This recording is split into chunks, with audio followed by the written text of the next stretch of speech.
Hello, and welcome to the second episode of the Future Food Expeditions in India.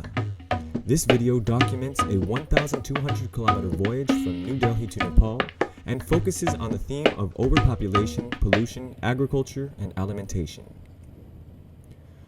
We departed the hotel on the 20th of October 2013 towards the frontier city of Gorakhpur on the border of Nepal. From the start of our voyage, it was evident that the atmosphere was filled with a thick cloud of pollution. The gray sky and clouds of pollution would accompany us unceasingly and obligated us to protect ourselves by covering our faces to avoid inhaling the noxious air. Our route was impeded by various obstacles, including off-road terrain and high-speed trains such as this one. While waiting for it to pass, we acknowledged its speed and realized that our method of transportation was not optimal. We would have preferred to be on that train.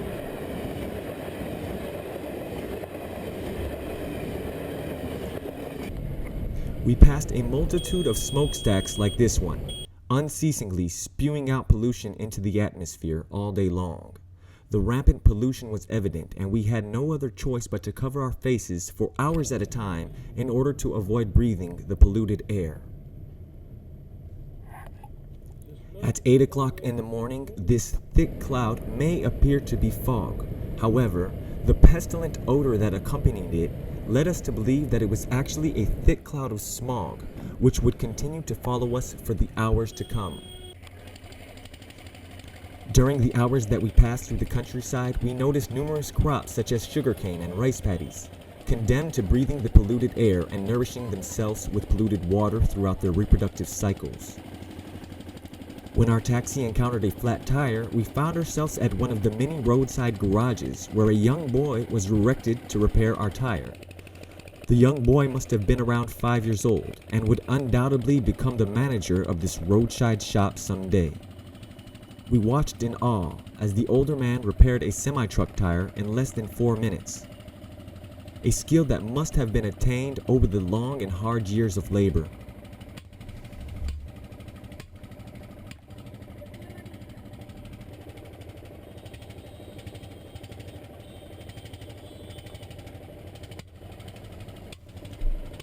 Shortly after, our tire was repaired and we bid farewell to the man and the child laborer. Along our route, we were approached by numerous young men and children who were selling their fruits and other diverse goods.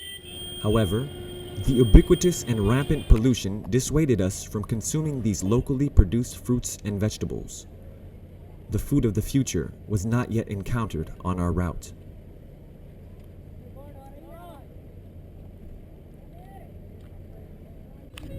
As night arrived, the blaring headlights of the oncoming vehicles blinded us from seeing the road.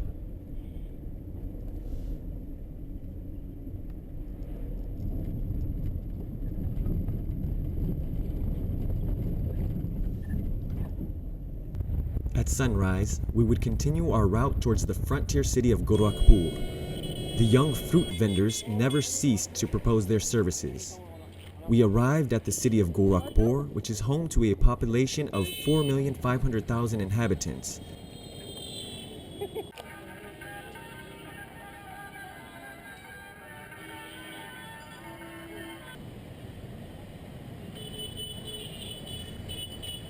This fruit is called singara, but the simple fact that it has been nourished in a polluted environment made it unappetizing to us visitors.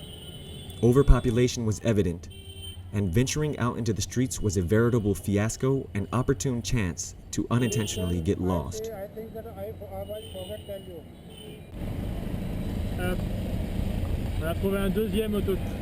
We quickly found a new taxi man with a vehicle that was almost identical to the first one, with the exception of local Indian music at high volume. We departed the large city towards the border of Nepal for another 3 to 4 hour voyage. The 88 kilometers that followed seemed to be unending. We observed roadside fish markets with products coming directly from the lake you see here.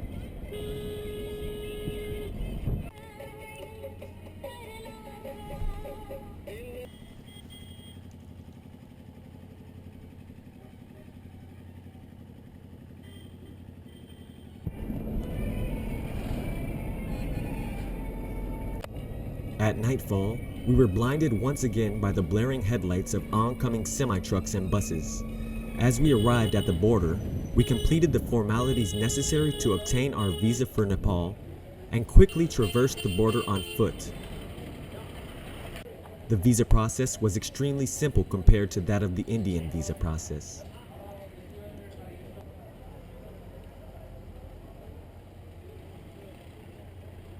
Even the border police were surprisingly welcoming. After one night at the hotel, we decided to take a bus towards the capital city of Kathmandu.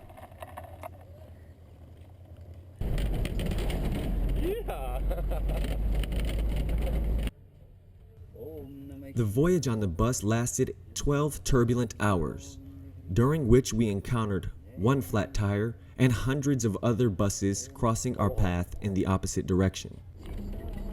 We found ourselves packed in like sardines and on our way to the next part of the future food expedition in Nepal.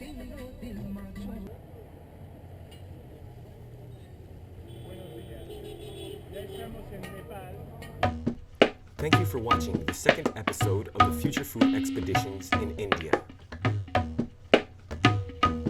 Next stop, Kathmandu.